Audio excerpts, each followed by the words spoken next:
Assalamu alaikum warahmatullahi wabarakatuh. Hope you're doing well. So I just wanted to share here with you something that Ron DeSantis has said, which is Sharia law has no place in the USA and is incompatible with the Constitution.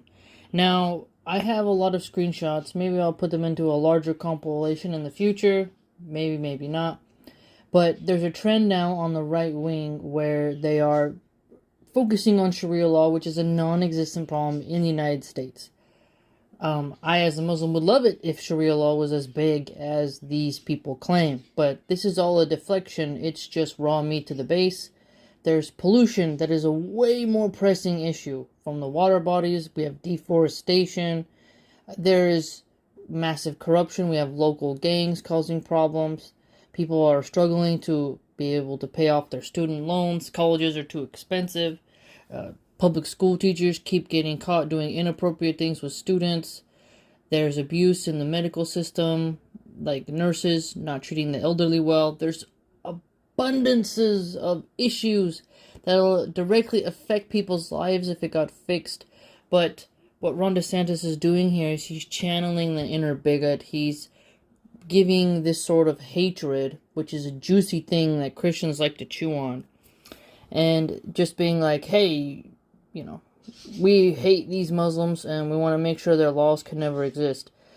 I wish I could grab these people, sit them down by force and say, tell me what is Sharia law? What is it? You're such an expert.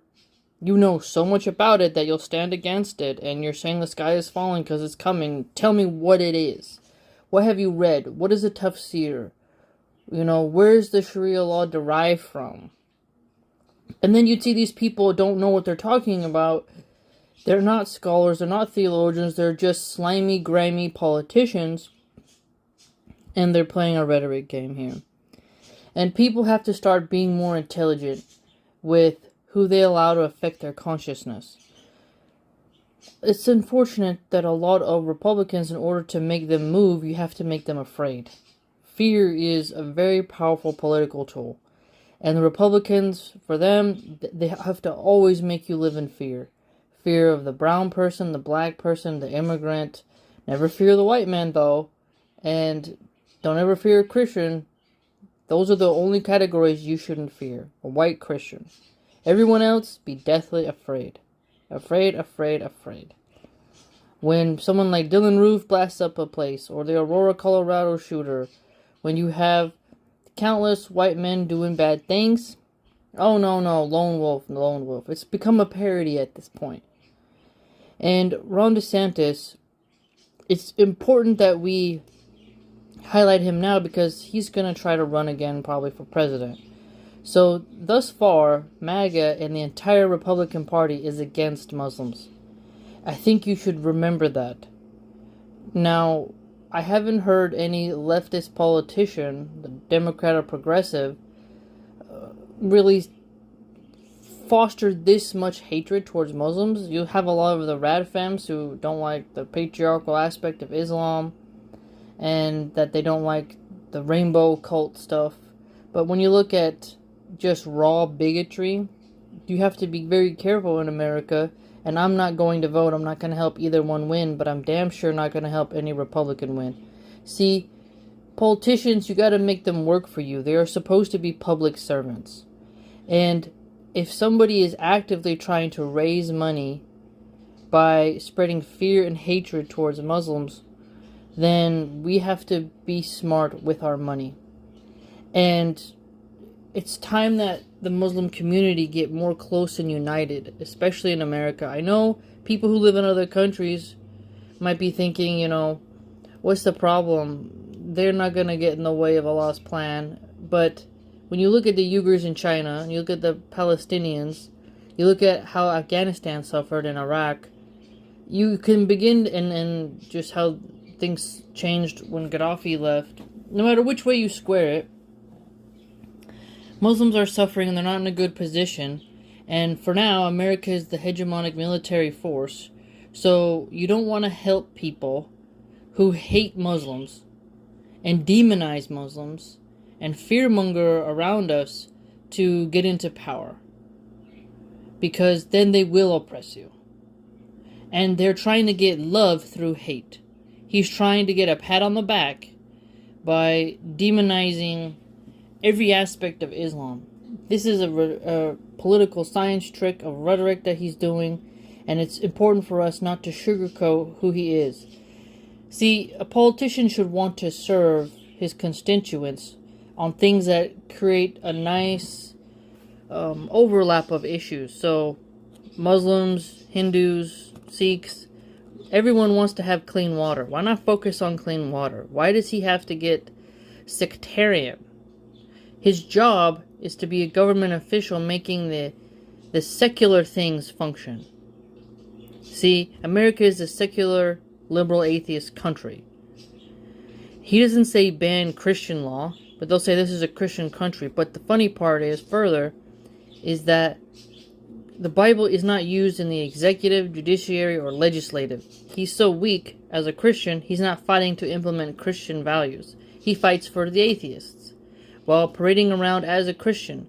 So he'll put his Christian religion aside to serve the secular liberal atheists. And now he's focusing on Sharia law, which is a non-existent thing. The Muslims in Dearborn, Michigan got these Republican people dropping deuces in their pants.